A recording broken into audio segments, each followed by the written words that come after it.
અમદાવાદના સાઉથ બોપલ વિસ્તારમાં orchid elegance સોસાયટીના રહીશોની પોલીસને અરજી। સોસાયટીના ચેરમેન શશિકાંત ઓઝા અને સેક્રેટરી પ્રદીપસિંહ જાડેજા વિરુદ્ધ રહીશોએ બોપલ સ્ટેશનમાં આપી અરજી। રહીશોનો આરોપ છે કે છેલ્લા 7 વર્ષથી સોસાયટીમાં બૂથ કેપ્ચરિંગ કરીને શશિકાંત ઓઝા ચેરમેન પદે અને પ્રદીપસિંહ જાડેજા સેક્રેટરી પદે બેસી ગયા છે।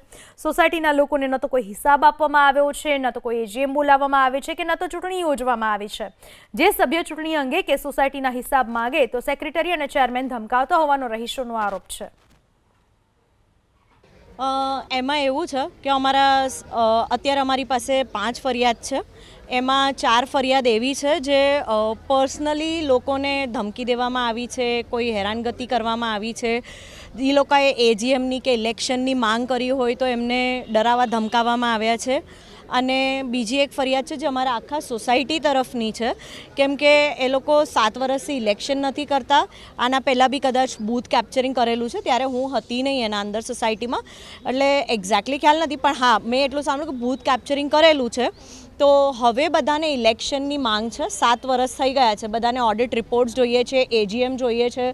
ઘણા એવા લોકો બી છે જેના પાસેથી શેડના ને એના પૈસા જબરદસ્તી લીધેલા છે, જ્યારે કે પોતાની પાર્કિંગ પોતાની મરજી જ શેડ લગાવી ન લગાવી।